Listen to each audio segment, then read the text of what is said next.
আমার দুই মিষ্টি দিদিভাই আমাকে মেসেঞ্জারে প্রশ্ন করছে যে দিদি আমাদেরকে ফেসবুকে কতটুকু অনলাইন থাকতে হবে। তো আপনারা সবাই বুঝতে পারছেন যে আজকের এই আমার ভিডিওটা মানে ছোট্ট লং ভিডিওটা কিসের উপর হতে চলেছে। তার আগে আমার পরিচয় করে দিই। যারা আমার সাথে পরিচিত তারা তো আমাকে অবশ্যই ছিল, কিন্তু যারা আমার সাথে পরিচিত না তাদের সাথে আমার পরিচয় করে দিই।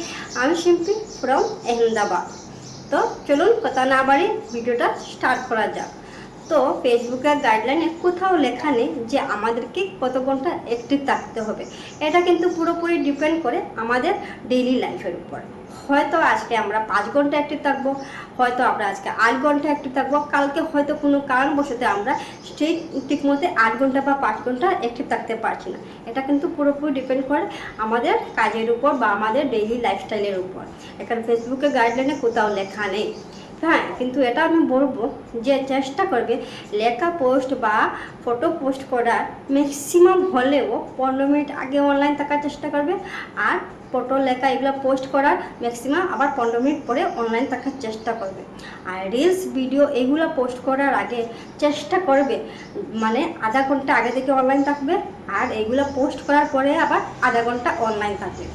তাহলে মনে করুন আমি মনে করি আমি দিনে 5টা এইভাবে পোস্ট করলাম। যদি আমি আধা ঘন্টা আগে অনলাইন থাকি, আধা ঘন্টা পরে আবার অনলাইন থাকি, এরকম করে আমার 5টা পোস্টে আমার পার ডে হিসাব হয়ে গেল 5 ঘন্টা।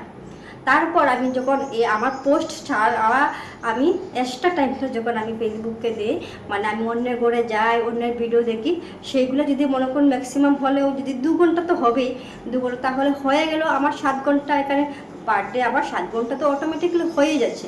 আমাদের নিজের পোস্ট করতে গিয়ে আমাদের 5 ঘন্টা হয়ে গেল, আর 2 ঘন্টা অন্যের করে ঘোরাঘুরি করতে গিয়ে আমাদের হয়ে গেল। অন্য করে ঘুরতে গেলে কিন্তু আমরা অনেক কিছু শিখতেও পারি, আর আমাদের ফেসবুকে টাইমটাও দেওয়া হলো, দুইটোই কাজ একসাথে হয়ে গেল। তাহলে আমাদের আজকের কত ঘন্টা হয়ে গেল? 7 ঘন্টা হয়ে গেল।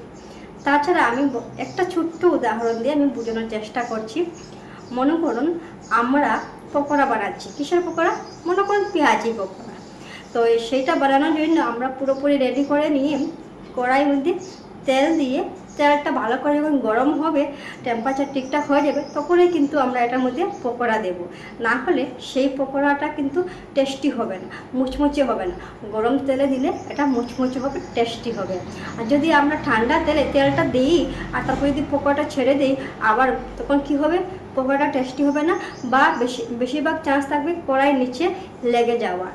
তো এটা আমি কি জন্য বলছি, এই যে আমরা আগে অনলাইন থাকে, আধা ঘন্টা আগে অনলাইন থাকে পোস্ট করে, তারপর আবার পোস্ট করার আরও আধা ঘন্টা অনলাইন থাকে, এটা তুলনা আমি এটার সাথে দিয়েছি, এই তেলটা মানে পকোড়ার সাথে। তো আশা করি আমি এই উদাহরণটা দিয়ে বোঝাতে পেরেছি সবাইকে যে আমাদেরকে কেন আধা ঘন্টা আগে অনলাইন থাকতে হবে, আবার পোস্ট করা কেন আধা ঘন্টা পরে আমাদেরকে অনলাইন থাকতে হবে।